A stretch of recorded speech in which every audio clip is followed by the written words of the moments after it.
Okay now start by the action of phosphorus halide आपने study किया था जिसमें आपने अल्कोहल की रिएक्शन फॉस्फोरस पेंटाक्लोराइड से करा दी थी। ओके अब हम रिएक्शन कराने जा रहे हैं अल्कोहल की फॉस्फोरस ट्राइक्लोराइड से। ओके तो यहाँ पर हम ले रहे हैं CH3CHCH3 plus PCl3। Okay OH लिया हुआ है हमने यहाँ पे एक्चुअली लिया क्या हुआ है PCl3। ओके और हमें यहाँ पे OH हटेगा रिप्लेस करेगा और Cl यहाँ पर आकर ऐड हो जाएगा तो हमें मिलेगा CH3 CHCH3 एंड Cl और जो हमारा बाई प्रोडक्ट होगा वो होगा H3PO3। ओके रिएक्शन को हम बैलेंस करते हैं। यहाँ पे क्लोरीन कितने 3 तो यहाँ पर हम 3 लगा देते हैं। यहाँ पर ऑक्सीजन कितने 3 तो हम यहाँ पे क्या लगाते हैं 3। तो रिएक्शन ओवरऑल हमारी क्या हो गई है बैलेंस हो गई है।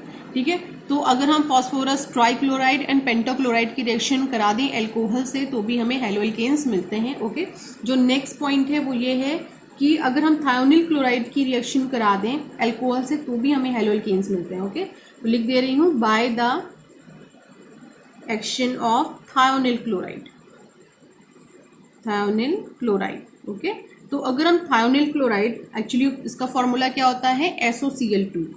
ठीक है CH3CH2OH। ओके और क्या है SOCl2। तो अगर हम थायोनिल क्लोराइड की रिएक्शन अल्कोहल से कराएं और पिरिडीन की प्रेजेंस में। ओके पिरिडीन को आप बायोमोलिक्यूल्स में स्टडी करोगे तो पिरिडीन की प्रेजेंस में कराएंगे तो भी हमें क्या मिलता है CH3CH2Cl यानी क्लोरोएथेन जो कि एक हैलोअल्केन है। ओके प्लस हमारा जो बाई प्रोडक्ट बनेगा वो देखिए यहाँ पे सल्फर है और 2 ऑक्सीजन है तो क्या बनेगा SO2।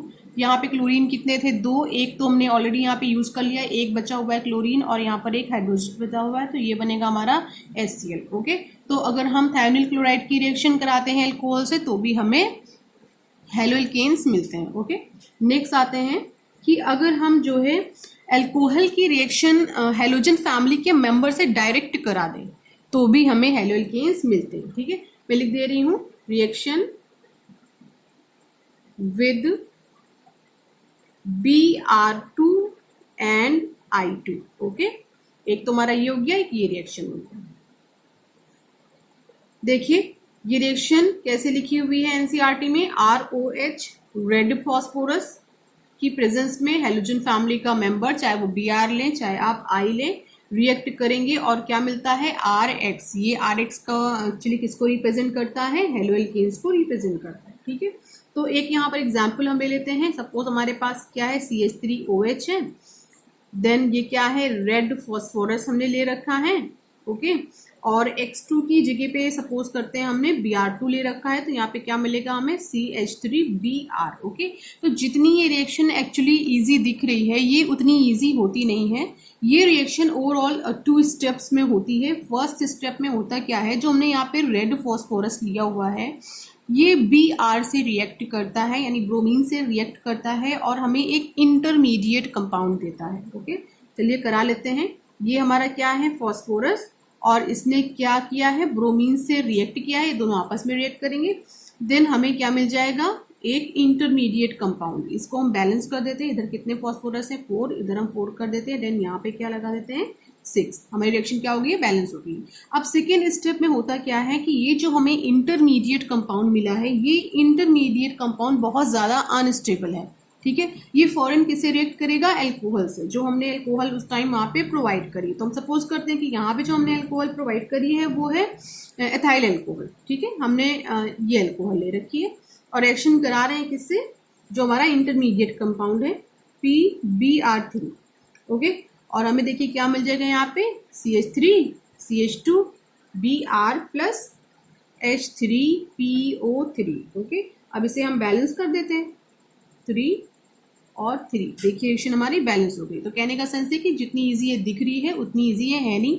ये दोनों आपस में रिएक्ट करेंगे एक इंटरमीडिएट कंपाउंड बनाएंगे वो इंटरमीडिएट कंपाउंड रिएक्ट करेगा अल्कोहल से देन हमें हैलोअल्केन्स मिलेंगे। ओके तो बच्चों अभी हमने हेलो एल्केन्स जो भी जितने भी बनाए हैं, जो भी प्रोसेस लिए, उन सारे प्रोसेस में हमने एल्कोहल्स के थ्रू ही हेलो एल्केन्स बनाए। चाहे हमने एल्कोहल की PCl5 से रिएक्ट करा हो, चाहे PCl3 से किया हो, चाहे SOCl2 से किया हो, चाहे हमने Br2 से किया हो, ठीक है, किसी से भी हमने रिएक्ट किया है, बट हमने लिया जो एक अपना रिएक्टेंट है वो क्या है, एल्कोहल है। तो इट मीन्स जो जितने भी प्रोसेस अभी हमने लगाई हैं उन प्रोसेस में हमने एल्कोहल को एज अ कॉमन रिएक्टेंट लिया हुआ है और एल्कोहल के थ्रू ही हमने हेलो एल्केन्स को बनाया हुआ है। ओके, लेकिन ये प्रोसेस यहीं पर कंप्लीट है। अब जो हम नेक्स्ट प्रोसेस लेने जा रहे हैं, इस नेक्स्ट प्रोसेस में हम हेलो एल्केन्स बनाने जा रहे हैं हाइड्रोकार्बन की हेल्प से। ओके, तो बाय हाइड्रोकार्बन्स। और आपको पता ही है कि हाइड्रोकार्बन्स में एल्केन, एल्कीन एंड एल्काइन ये तीनों आते हैं, ठीक है। तो यहाँ पर जो हम मेन पढ़ेंगे वो होगा एल्केन और एल्कीन। एल्कीन यहाँ पे काफी ज्यादा इंपॉर्टेंट है, क्योंकि जब हम एल्कीन पढ़ना स्टार्ट करेंगे तो हम यहाँ पे मार्कोनी कर्व रूल को भी स्टडी करेंगे। ओके, तो अब हम हाइड्रोकार्बन की हेल्प से बनाने जा रहे हैं हेलो एल्केन्स, और इसमें हाइड्रोकार्बन में जो फर्स्ट हम लेने जा रहे हैं वो है बाय एल्केन्स। ओके, और ये आपने क्लास 11th में भी स्टडी किया था कि जब आप एल्केन्स की रिएक्शन कराते हैं हैलोजन फैमिली के मेंबर से और सनलाइट और हीट की प्रेजेंस में, तो आपको हेलो एल्केन्स मिलते हैं, ठीक है। देखिए जब मैं रिएक्शन लिखूंगी आपको याद आ जाएगा। हम यहाँ पे ले रहे हैं क्या, CH4, और इसकी रिएक्शन किससे करा रहे हैं, हैलोजन फैमिली के मेंबर से, ठीक है। ले लिया हमने यहाँ पे Cl2, और ये रिएक्शन किसकी प्रेजेंस में हो रही है, सनलाइट की प्रेजेंस में हम हीट प्रोवाइड कर रहे हैं रिएक्शन को, तो क्या बनेगा CH3Cl प्लस HCl। तो ये स्टेप हमारा कौन सा है, फर्स्ट। सेकेंड स्टेप में हम क्या करते हैं, CH3Cl को यहाँ पे लिख लेते हैं, CH3Cl प्लस Cl2, एरो बनाइए, ठीक है। देखिए यहाँ पे कितने हाइड्रोजन है, 3, नीचे कितने हो जाएंगे, 2, यहाँ पे क्लोरीन कितना है, 1, यहाँ पे कितने हो जाएंगे, 2 प्लस HCl। ओके, थर्ड, अब ये जो हमारा कंपाउंड है इसे हम लिख लेते हैं CH2Cl plus Cl2। Okay, H mu, ठीक, CH3Cl plus HCl। Fourth point is CH3Cl plus Cl2, CCl4 plus HCl, ठीक है। तो ये रिएक्शन आप चाहे तो 4 स्टेप में भी कर सकते हो, या आप चाहो तो इसको डायरेक्ट 1 स्टेप में भी कर सकते हो। कैसे करोगे, CH4, टोटल कितने क्लोरीन आपने लिए हैं, 4, 1 2 3 4 Cl2 in the presence of sunlight, heat कर दीजिए। लास्ट प्रोडक्ट आपका क्या है, CCl4, और कितने HCl रिलीज हुए हैं, 4 HCl। ओके, तो आप चाहो सिंगल स्टेप में भी कर सकते हो और आप मल्टी स्टेप्स भी यहाँ पे ले सकते हो। मल्टी स्टेप्स लेने का रीजन सिर्फ ये था कि जब हम एल्केन्स के थ्रू हेलो एल्केन्स बनाते हैं तो हमें यहाँ पे मिक्सचर मिलता है, ठीक है, मोनो सब्सटीट्यूटेड हेलो एल्केन्स का and poly substituted haloalkanes का। मोनो में देखिए हमारा ये आता है जिसका एक्चुअली नेम क्या है, chloromethane, then dichloromethane, trichloromethane and tetrachloromethane. अगर CH3Cl का कॉमन नेम की बात है तो इसका कॉमन नेम एक्चुअली होता है क्लोरोफॉर्म, एंड CCl4 का कॉमन नेम होता है कार्बन टेट्राक्लोराइड। ओके, तो ये तो बात तब की हो रही है जब हम कोई लोअर हेलोजन ले रहे हैं या लोअर हम एल्केन्स ले रहे हैं। लेकिन अगर हम सीरीज को बढ़ा दें, यानी कि हमने कार्बन की एक सीरीज ली है, मेथेन लिया है, 2 कार्बन की सीरीज ना लेके अगर हम 3 कार्बन की सीरीज ले लें, यानी अगर हम हायर एल्केन्स को ले लें तो हमें यहाँ पे प्रोडक्ट के मिक्सचर मिलेंगे। देखिए कैसे, हायर एल्केन्स में हम यहाँ पे ले रहे हैं CH3, CH2, CH3, जो कि एक्चुअली क्या है, प्रोपेन है, ये मेथेन है। ओके, प्रोपेन की रिएक्शन हम किससे करा दें, Cl2 से करा दें इन द प्रेजेंस ऑफ सनलाइट। तो यहाँ पर हमें 2 प्रोडक्ट मिलेंगे, ठीक है। ये दोनों प्रोडक्ट एक दूसरे के आइसोमर होंगे, ठीक है, दो एक दूसरे के आइसोमर होंगे, ठीक है। जैसे ये आपका CH3, CH2Cl है, और जो दूसरा आपका होगा वो होगा CH3, CH3 एंड Cl। तो आप इन दोनों को ध्यान से देखो, ये क्या है, एक दूसरे के आइसोमर है। हाइड्रोजन इसमें कितने हैं, 7, इसमें कितने हैं, 7। ओके, कार्बन 3 है, कार्बन 3 और Cl भी यहाँ पे 1 है, तो ये दोनों क्या हो गए, एक दूसरे के आइसोमर हो गए। तो जब हम हायर एल्केन्स की रिएक्शन Cl2 से कराते हैं इन द प्रेजेंस ऑफ सनलाइट, तो हमें मिक्सचर मिलता है दो डिफरेंट प्रोडक्ट का, और दोनों ही प्रोडक्ट एक दूसरे के आइसोमर होते हैं। तो यहाँ पर हमें मिला है क्या, 1 क्लोरोप्रोपेन, एक्चुअली इसका नेम क्या है 1 क्लोरोप्रोपेन, और 1 क्लोरोप्रोपेन हमें मिलता है नियर अबाउट 45%। ओके, और जो हमें यहाँ पे मिला है वो है 2 क्लोरोप्रोपेन। ओके, और 2 क्लोरोप्रोपेन हमें नियर अबाउट मिलता है 55%। ओके, अब एल्कीन्स के थ्रू हमने हेलो एल्कीन्स को बना लिया है। अब हम आ रहे हैं फ्रॉम एल्कीन्स। ओके, एल्कीन्स के थ्रू बनाने जा रहे हैं। और आपको पता ही है कि एल्कीन्स भी एक्चुअली 2 टाइप के होते हैं। अगर सिमेट्री के बेसिस पे देखें तो 2 तरह के होते हैं। तो हम पहले देख लेते हैं सिमेट्रिकल एल्कीन्स को। ठीक है, तो सिमेट्रिकल एल्कीन्स एक्चुअली वो होते हैं, एग्जाम्पल ले रही हूं, जैसे आपका क्या है CH2 डबल बॉन्ड CH2। अगर आप इस डबल बॉन्ड को ब्रेक करेंगे तो इसको ब्रेक करने के बाद आप देखोगे इधर का जो पोर्शन है लेफ्ट और राइट दोनों क्या मिलेगा, आपको इक्वल मिलेगा, इधर भी CH2 और इधर भी CH2। तो ऐसे एल्कीन्स एक्चुअली क्या कहलाते हैं, सिमेट्रिकल एल्कीन्स कहलाते हैं। ओके, जैसे एक और एग्जांपल के थ्रू देख लेते हैं। अगर आपके पास CH3 है, CH है, double bond CH then CH3 है, तो अगर आप इसको भी डबल बॉन्ड से ब्रेक करेंगे तो दोनों साइड आपको इक्वल मिलेगी। तो ये क्या है, सिमेट्रिकल एल्कीन है। अगर अनसिमेट्रिकल की बात करें तो अनसिमेट्रिकल क्या होते हैं, अनसिमेट्रिकल एल्कीन। तो अनसिमेट्रिकल एल्कीन सपोज कि आपके पास CH3 है then CH double bond CH2। ठीक है, अगर आप इसे डबल बॉन्ड से ब्रेक करना चाहोगे तो देखोगे आपको दोनों जो लेफ्ट हैंड साइड है राइट हैंड साइड इक्वल नहीं मिलेगा। तो ये कैसे एल्कीन होंगे, अनसिमेट्रिकल एल्कीन होंगे। तो सबसे पहले हम सिमेट्रिकल एल्कीन के थ्रू बनाते हैं हेलो एल्कीन्स। तो सिमेट्रिकल एल्कीन में देखिए हमारे पास सपोज करते हैं CH2 है देन डबल बॉन्ड CH2 है। तो एल्कीन्स की रिएक्शन जब हम हैलोजन एसिड से कराते हैं, आपको पता है हैलोजन एसिड HCl, ऐसे कंपाउंड जिसमें हैलोजन फैमिली या ऐसे एसिड जिसमें हैलोजन फैमिली के मेंबर लगा हुआ है। ठीक है, तो वो क्या है आपका HCl है, HBr है, HI है, ठीक है, HF है, ये सब क्या होते हैं, हैलोजन एसिड होते हैं। तो जब हम एल्कीन की रिएक्शन हैलोजन एसिड से कराते हैं, देखिए हम यहाँ पे क्या ले रहे हैं, HBr को ले रहे हैं। तो एक हाइड्रोजन क्या जाता है, इस CH3 से जुड़ता है, दूसरा Br इस CH3 से जुड़ता है। ठीक है, तो यहाँ पर जब सिमेट्रिकल एल्कीन्स होती है तो कोई कंफ्यूजन क्रिएट नहीं होता। हम चाहे तो हाइड्रोजन को इससे जोड़ दें या हम चाहे तो हाइड्रोजन को इस कार्बन से जोड़ दें, या Br को इस कार्बन से ना जोड़ के इस कार्बन से जोड़ दें, हमें जो कंपाउंड मिलेगा वो कंपाउंड सेम ही होगा। तो कंपाउंड यहाँ पे हमें क्या मिलेगा, CH3 CH2 Br, इसको हम बोलते हैं क्या है, ब्रोमो एथेन बोलते हैं। ओके, तो सिमेट्रिकल एल्कीन में कोई कंफ्यूजन नहीं क्रिएट होती।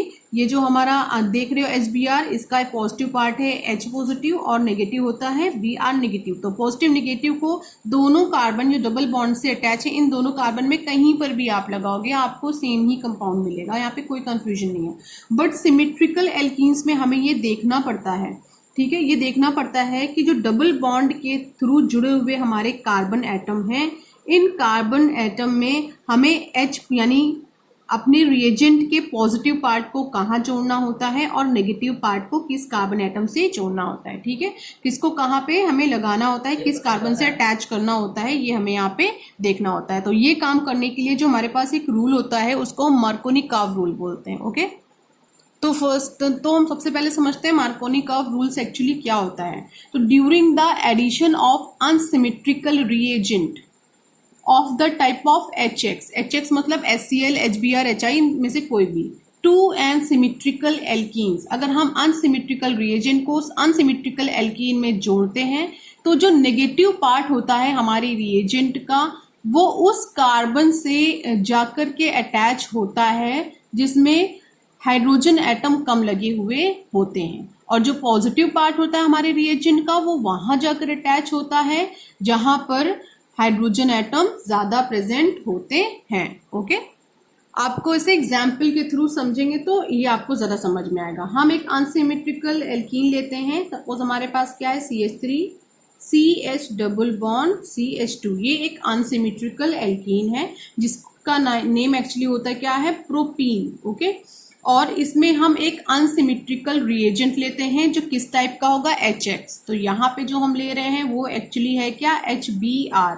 और हम लोग ये जानते हैं कि ये जो HBr है इसके दो पार्ट होते हैं, एक H पॉजिटिव एक Br नेगेटिव, एक पॉजिटिव एक नेगेटिव पार्ट होता है और बच्चों एक पॉजिटिव पार्ट होता है। देखिए नेगेटिव पार्ट कौन सा है, Br है, और जो पॉजिटिव पार्ट है देखिए वो कौन सा है, H पॉजिटिव है। तो यही मार्कोनी कर्व रूल बताता है कि जो रिएजेंट हमने लिया है वो भी अनसिमेट्रिकल है और जो हमने एल्कीन लिया है वो भी अनसिमेट्रिकल है। तो अब ये डिसाइड कैसे किया जाए कि जो ये कार्बन है, ये देखिए इससे कोई मतलब नहीं है, हम वही कार्बन देखेंगे जिन कार्बन के बीच में डबल बॉन्ड प्रेजेंट है। ठीक है, तो यहाँ पर देखिए इन दोनों कार्बन के बीच में डबल बॉन्ड प्रेजेंट है।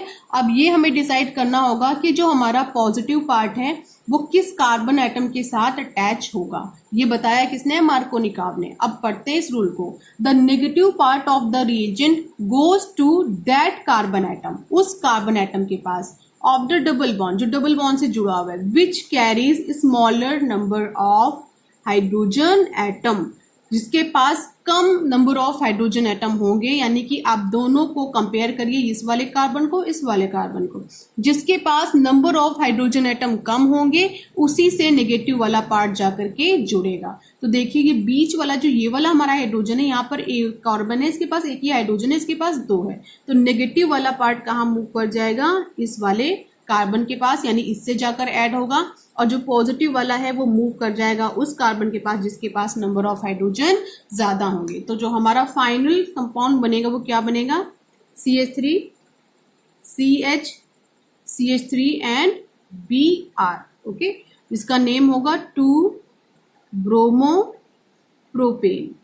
ओके, तो ये क्लियर हो गया मार्कोनी कर्व रूल क्या है और इसके थ्रू आप अनसिमेट्रिकल एल्कीन में हेलोजन एसिड को कैसे ऐड करोगे। Okay, now next method is by halogen exchange method. Okay, ये मेथड भी काफी ज्यादा इंपॉर्टेंट है।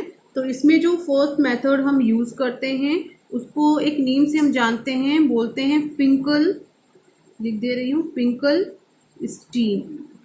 ओके, रिएक्शन काफी है। इसके बाद जो हम पढ़ेंगे वो होगी हमारी स्वॉट रिएक्शन। ये दोनों ही रिएक्शन काफी ज्यादा इंपॉर्टेंट है। ओके, इस मेथड के थ्रू एक्चुअली बच्चों हम बनाते क्या हैं, एल्किल आयोडाइड। ये चीज याद रखिएगा, इस मेथड के थ्रू हम क्या बनाते हैं, एल्किल आयोडाइड बनाते हैं, RI। इन शॉर्ट हम इसको बोलते क्या है, RI बोलते हैं। ये याद रखिएगा, एल्किल आयोडाइड जब भी हमें बनाने के लिए आएगा तो एक स्पेसिफिक रिएक्शन है फिंकल स्टीन, इसके थ्रू हम एल्किल ब्रोमाइड वगैरह नहीं बना सकते। ठीक है, तो यहाँ पर हम करते क्या है, एल्किल आयोडाइड बनाने के लिए हम ले सकते हैं यहाँ पर एल्किल क्लोराइड भी ले सकते हैं और एल्किल ब्रोमाइड भी ले सकते हैं। ओके, एल्किल क्लोराइड लाइक हम यहाँ पर CH3Cl भी ले सकते हैं और CH3Br भी ले सकते हैं, ये दोनों भी ले सकते हैं। और दोनों की रिएक्शन हम किससे कराएंगे, NaI से, सोडियम आयोडाइड से। ओके, NaI से। और ये दोनों ही रिएक्शन किसकी प्रेजेंस में होगी, ड्राई एसीटोन। किसकी प्रेजेंस में, ड्राई एसीटोन की प्रेजेंस में। ठीक है, ये यहाँ पे रिएजेंट लगा हुआ है। तो हमें क्या मिलेगा, देखिए CH3I, ये CH3 देन ये I एड अप होगा, देन यहाँ पे क्या होगा, वापस CH3I ऐड होगा, CH3I जो मेरा बाई प्रोडक्ट यहाँ पे होगा वो क्या होगा, NaCl प्लस यहाँ पर जो बाय प्रोडक्ट होगा वो होगा हमारा NaBr। ओके, तो अगर आप अपनी NCERT बुक में देखोगे तो क्या लिखा हुआ है, RX plus NaI gives out RI plus NaX। तो ये आप याद रखिएगा कि X की जगह पर आप क्या पुट कर सकते हो, Cl या फिर Br। ओके, जो यहाँ पर आप पुट करोगे वही यहाँ पर रिलीज होगा। और R की जगह पर आप कोई भी एल्किल फैमिली का मेंबर रख सकते हो, like CH3 C2H5। Okay, etc। ठीक, नेक्स्ट हम आते हैं जो एक और इम्पॉर्टेंट रिएक्शन है जो हेलोजन एक्सचेंज मेथड की कैटेगरी में ही आती है, वो है हमारी स्वॉट रिएक्शन। ओके, देख लेते हैं, ये भी काफी इंपॉर्टेंट है, स्वॉट रिएक्शन। स्वॉट रिएक्शन में एक्चुअली हम लोग क्या करते हैं, तो इस रिएक्शन में हमें करना क्या होता है, यहाँ पर भी हमारे पास सेम केस लगा हुआ है, यहाँ पर भी हम एल्किल क्लोराइड को या फिर एल्किल ब्रोमाइड को, दोनों ही चीजें जो सेम ऊपर है वही सेम चीज नीचे है, एल्किल क्लोराइड ले लें हम यहाँ पर ठीक है, यानी RCl, या चाहे हम यहाँ पर ले लें एल्किल ब्रोमाइड, ठीक है, जिसको हम क्या बोल सकते हैं, RBr, ठीक है। इन दोनों में से कोई भी एक चीज ले लेंगे, लेकिन हमें इसे हीट करना होगा मेटालिक फ्लोराइड की प्रेजेंस में। मेटालिक फ्लोराइड आपका AgF भी हो सकता है। भाई मेटालिक फ्लोराइड कैसे मिलेगा, एक मेटल है दूसरा फ्लोरीन है, तो मेटालिक फ्लोराइड होगा Hg2F2, ठीक है। Hg आपका मेटल है, देन ये फ्लोराइड है, तो मेटालिक फ्लोराइड की प्रेजेंस में हमें हीट करना होगा, और जो हमें प्रोडक्ट यहाँ पे मिलेगा वो क्या मिलेगा, एल्किल फ्लोराइड, ठीक है। तो ये याद रखिएगा, स्वॉट रिएक्शन के थ्रू आप क्या बनाते हो, एल्किल फ्लोराइड बनाते हो, ठीक है, क्या बनाते हो, एल्किल फ्लोराइड्स, ओके। रिएक्शन देख लेते हैं। अगर आपके पास जैसे CH3Br है, ये क्या है, एल्किल ब्रोमाइड है, और आप इसकी रिएक्शन करा रहे हो किसी भी मेटालिक फ्लोराइड के साथ, सपोज आपने यहाँ पे क्या ले लिया है, AgF ले लिया है, तो आपको क्या मिल जाएगा, एल्किल फ्लोराइड, यानी CH3F मिल जाएगा प्लस AgBr रिलीज हो जाएगा, ठीक है, ये दोनों रिलीज हो जाएंगे, ठीक है। ये याद रखिएगा आप कि स्वॉट रिएक्शन के थ्रू हम बनाते क्या है, एल्किल फ्लोराइड्स, और फिंकलस्टीन रिएक्शन के थ्रू हम बनाते हैं एल्काइल ब्रोमाइड। ये चीज आप याद रखिएगा, बहुत ज्यादा इंपॉर्टेंट है, ओके। तो बच्चों यहाँ पे हम पढ़ने जा रहे हैं method of preparation of hello arenes. इससे पहले हमने हेलो एल्केन्स का मेथड ऑफ प्रिपरेशन देख लिया है, अब हम देखने जा रहे हैं हेलो एरीन्स का मेथड ऑफ प्रिपरेशन। और जो फर्स्ट मेथड है वो है फ्रॉम डायजोनियम सॉल्ट, ओके, किसके थ्रू, डायजोनियम सॉल्ट के थ्रू। और ये काफी ज्यादा इंपॉर्टेंट टॉपिक है, क्योंकि यहीं पर एंट्री एक्चुअली होती है सैंड मेयर रिएक्शन की, ओके। ये रिएक्शन बहुत इंपॉर्टेंट है, सैंड मेयर रिएक्शन की यहीं पर हो। पहले हम डायजोटाइजेशन करेंगे, देन जो हमें कंपाउंड मिलेगा वो रिस्पॉन्सिबल होगा सैंड मेयर रिएक्शन के लिए, ठीक है। चलिए, तो सबसे पहले हम करते क्या है, जो एरोमेटिक प्राइमरी अमाइंस होते हैं, आप जानते हो एरोमेटिक प्राइमरी अमाइंस में हम किसको लेते हैं, एनिलीन को ही लेते हैं। इसकी रिएक्शन हम कराते हैं HNO2 से in the presence of HCl, okay. मैं दिखा दे रही हूँ रिएक्शन करके। तो क्या ले रहे हैं यहाँ पर, एरोमेटिक लिख दे रही हूँ, एरोमेटिक प्राइमरी अमाइंस, बहुत लोग इसको एमीन भी बोलते हैं, treated with HNO2 plus HCl at 273 Kelvin. It gives diazonium salt. Okay, चलिए रिएक्शन देख लेते हैं। प्राइमरी मीन्स हमारे पास क्या है, एनिलीन है, देखिए NH2 है, इसको हम क्या बोलते हैं, एनिलीन बोलते हैं। एनिलीन को हम किससे ट्रीट करते हैं, HNO2 से in the presence of HCl, okay. तो जब इससे हम ट्रीट करते हैं तो हमें क्या मिलता है, diazonium salt, okay, N2Cl, okay, और क्या रिलीज हो जाता है, 2H2O। तो कभी भी आप यहाँ पर एक चीज मैं आपको और बता दे रही हूँ, यहाँ पर आप कभी भी कंफ्यूज मत होना, क्योंकि यहाँ पर ये सेकेंड स्टेप है। जो इस रिएक्शन का फर्स्ट स्टेप है बच्चों, वो क्या है कि जब आप NaNO2 को रिएक्ट कराएंगे HCl से, तो आपको क्या मिलेगा, NaCl प्लस HNO2। तो ये वाला HNO2 है, उसी को हमने यहाँ पर यूज किया है, ठीक है। तो आप कभी कंफ्यूज मत होना, डिफरेंट बुक में डिफरेंट टाइप से दिया गया है, कहीं फर्स्ट स्टेप दिया गया है तो कहीं नहीं दिया गया, लेकिन फिर भी मैं बता दे रही हूँ ताकि आपके लिए कंफ्यूजन क्रिएट ना हो। तो ये फर्स्ट स्टेप होगा, जहां पर जो HNO2 में मिला है उसी HNO2 का हम यहाँ पर यूज करेंगे, ओके। चलिए, तो ये जो पूरी प्रोसेस है, ये हमें क्या मिल चुका है, डायजोनियम सॉल्ट मिल चुका है। डायजोनियम सॉल्ट की रिएक्शन अब हमें डिफरेंट कंपाउंड से करानी होगी, डिफरेंट रिएजेंट की प्रेजेंस में, तब हमें हेलो एरीन्स मिलते चले जाएंगे, ओके। तो जब भी हम सैंड मेयर रिएक्शन स्टडी करते हैं तो हम डायजोटाइजेशन वहां पर जरूर स्टडी करते हैं, ओके। तो चलिए हम कराते हैं रिएक्शन को। तो अब करना क्या होता है कि जो हमें डायजोनियम सॉल्ट मिल गया है, एक्चुअली हम इसे क्या नेम देते हैं, बेंजीन डायजोनियम क्लोराइड। इसको हम क्या बोलते हैं, बेंजीन, लिख दे रही हूँ name, benzene diazonium chloride, okay. तो बेंजीन डायजोनियम क्लोराइड जो हमें मिला हुआ है, बना दे रही हूँ उसका स्ट्रक्चर यहाँ पर देखिए, N2Cl, ये जो है किसकी प्रेजेंस में रिएक्ट करता है, Cu2 Cl2 की प्रेजेंस में और HCl की प्रेजेंस में रिएक्ट करके हमें देता है पहला हेलो एरीन्स, वो है हमारा क्लोरोबेंजीन। ओके, क्लोरोबेंजीन, और साथ में रिलीज क्या होता है, नाइट्रोजन गैस जो यहाँ पे प्रेजेंट है। ओके, ये तो फर्स्ट पार्ट हो गया। सेकेंड पार्ट है सेम रिएक्शन का, वापस ये जो हमारे पास है बेंजीन डायजोनियम क्लोराइड, देखिए ये बेंजीन डायजोनियम क्लोराइड रिएक्ट करता है Cu2Br2 प्लस HBr की प्रेजेंस में, और हमें क्या देता है, देखिए Br देता है। ओके, क्या रिलीज करता है यहाँ पे, N2 प्लस Cl नेगेटिव, और Cl नेगेटिव नहीं होता है एक्चुअली, यहाँ पे रिलीज होता है HCl। ओके, नेक्स्ट हम आ रहे हैं कि हमें आइडोबेंजीन, ये क्या मिला है, क्लोरोबेंजीन, ये हमें मिला है ब्रोमोबेंजीन। ओके, अब हमें आइडोबेंजीन कैसे मिलेगा ये देखना है। तो थर्ड पॉइंट जो हमारा है वो ये है कि ये जो बेंजीन डायजोनियम क्लोराइड है N2Cl, ये किससे रिएक्ट करेगा, Ki से, वो भी एक्वस मीडियम में। कैसे मीडियम में, लिख दे रही हूं एक्वस मीडियम में, और हमें क्या मिल जाएगा, आइडोबेंजीन। ठीक है, प्लस N2 रिलीज होगा एंड KCl रिलीज होगा। ये जो है हमें क्या मिला है, आइडोबेंजीन मिला है। ठीक है, तो ये जो तीनों रिएक्शन है यहां से लेकर यहां तक, ये तीनों रिएक्शंस जानी जाती हैं सैंड मेयर रिएक्शन के नेम से। ओके, सैंड मेयर रिएक्शन के नेम से। तो एक चीज आप याद रखिएगा कि सैंड मेयर रिएक्शन की हेल्प से हम क्लोरोबेंजीन बना सकते हैं, ब्रोमोबेंजीन बना सकते हैं, आइडोबेंजीन बना सकते हैं, लेकिन फ्लोरोबेंजीन नहीं बना सकते, यानी कि ये कंडीशन हम नहीं बना सकते। तो याद रखिएगा, सैंडमेयर की हेल्प से क्लोरोबेंजीन बनता है, ब्रोमोबेंजीन बनता है और आइडोबेंजीन बनता है, लेकिन फ्लोरोबेंजीन हम नहीं बना सकते। ठीक है, एक बार आप इसको और देख लें। डायजोनियम सॉल्ट यानी कि सैंडमेयर रिएक्शन के ऊपर हम आ गए हैं। तो एरोमेटिक प्राइमरी अमीन्स को पहले हम ट्रीट किससे करेंगे, HNO2 से, HCl की प्रेजेंस पे 273 केल्विन पर, तो हमें डायजोनियम सॉल्ट मिलेगा। इसी डायजोनियम सॉल्ट को हम बेंजीन डायजोनियम क्लोराइड भी बोलते हैं।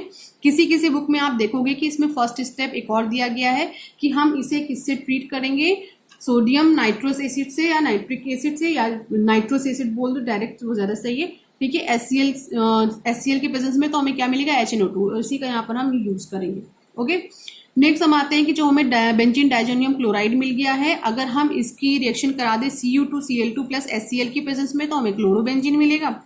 अगर हम Cu2Br2 प्लस HBr की प्रेजेंस में कराएंगे तो हमें ब्रोमोबेंजीन मिलेगा। अगर एक्वस मीडियम में Ki की प्रेजेंस में करा देंगे तो हमें आइडोबेंजीन मिल जाएगा, लेकिन इस रिएक्शन के थ्रू हमें फ्लोरोबेंजीन नहीं मिलता। ओके, तो ये जो तीनों आपको कंपाउंड मिले हैं, ये तीनों ही किस कैटेगरी में, हेलोएरीन्स की कैटेगरी में। ओके, तो जो नेक्स्ट प्रोसेस है हेलोएरीन्स को बनाने के लिए, वो हमारे पास इलेक्ट्रोफिलिक सब्स्टिट्यूशन रिएक्शन। कौन सी है, इलेक्ट्रोफिलिक सब्स्टिट्यूशन रिएक्शन। ओके, तो इलेक्ट्रोफिलिक सब्स्टिट्यूशन रिएक्शन में जो रिएक्शन एक्चुअली इनिशिएट होती है वो लुईस एसिड की प्रेजेंस में होती है। लुईस एसिड लाइक यहाँ पर आप FeCl3 भी ले सकते हो और Fe भी ले सकते हो, दोनों ही क्या है, लुईस एसिड है। इनकी प्रेजेंस में ये रिएक्शन क्या होती है, इनिशिएट होती है।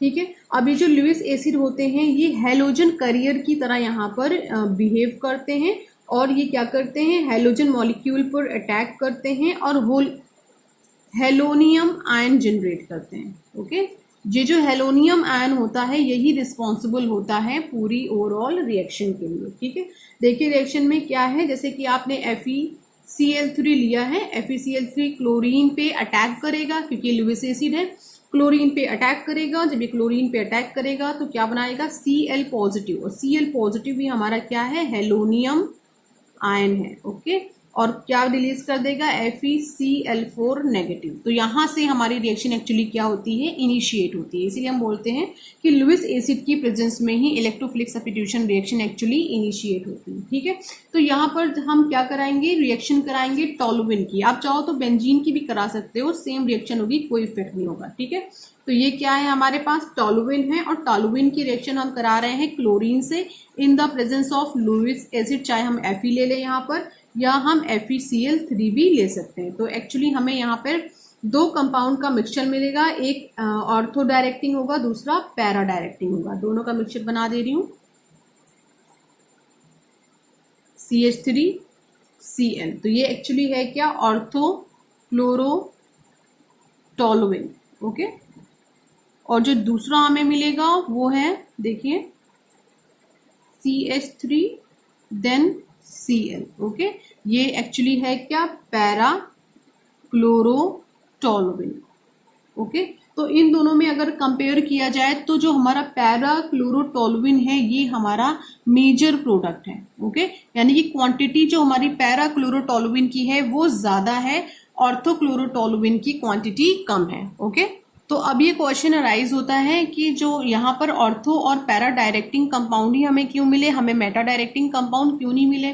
तो हमें ऑर्थो पैरा डायरेक्टिंग कंपाउंड इसलिए मिले हैं क्योंकि जो हमारा टोलुइन होता है ये एक्चुअली ऑर्थो और पैरा डायरेक्टिंग होता है, तो इसके थ्रू जो कंपाउंड हमें मिलते हैं वो ऑर्थो और पैरा डायरेक्टिंग कंपाउंड ही मिलते हैं। ठीक है, अब इस प्रोसेस के थ्रू हमने, देखिए, हम जो है आयोडो एरीन्स नहीं बना सकते। इस प्रोसेस के थ्रू अगर हम सोचे कि हम यहाँ पे I2 रखें और डायरेक्ट टोलुइन से रिएक्शन करा दें लुईस एसिड की प्रेजेंस में, तो हमें यहाँ पे ऑर्थो क्लोरोटोलुइन के बजाय ऑर्थो आयोडो टोलुइन मिल जाएगा। तो ऐसी कंडीशन नहीं होती है यहाँ पर। क्यों ऐसा नहीं होता है, तो इसको हम रिएक्शन से समझते हैं। सपोज कि यहाँ पर हमारे पास बेंजीन है, इसको थोड़ा इजी कर देते हैं। ये क्या है, बेंजीन है, ठीक है, और इसने I2 से रिएक्ट किया HiO3 की प्रेजेंस में। ठीक है, हमें क्या मिल गया है, आयोडोबेंजीन मिल गया। ओके, और आयोडोबेंजीन मिलने के साथ साथ हमें यहाँ पे HI भी मिल गया है। तो बच्चों देखो, यहाँ पे जो HI है ये एक पावरफुल रिड्यूसिंग एजेंट है, काफी ज्यादा पावरफुल रिड्यूसिंग एजेंट है। ये क्या कर देगा, अब चूंकि ये प्रोडक्ट के साथ ही निकला है, वापस ये प्रोडक्ट को बेंजीन और I2 में कन्वर्ट कर देगा, यानी कि ये रिवर्सिबल कर देगा रिएक्शन को। क्यों, क्योंकि ये पावरफुल रिड्यूसिंग एजेंट है। इस वजह से हम लोग क्या करते हैं कि इस प्रोसेस के थ्रू इसको नहीं बनाते। अगर हम इस प्रोसेस की अगर हेल्प लेते भी हैं तो ये जो पूरी रिएक्शन है, ये पूरी रिएक्शन हम फॉरवर्ड डायरेक्शन में लेकर जाते हैं, लेकिन यहाँ पर फॉरवर्ड डायरेक्शन में ले जाने के लिए हम एक ऑक्सीडाइजिंग एजेंट की यहाँ पे हेल्प लेते हैं। ठीक है, ऑक्सीडाइजिंग एजेंट की हेल्प हमें क्यों पड़ी, क्योंकि HI हमारा पावरफुल रिड्यूसिंग एजेंट है और ये प्रोडक्ट के साथ साथ रिलीज हो रहा है, तो ये प्रोडक्ट को वापस किस में कन्वर्ट कर देगा, बेंजीन और I2 में।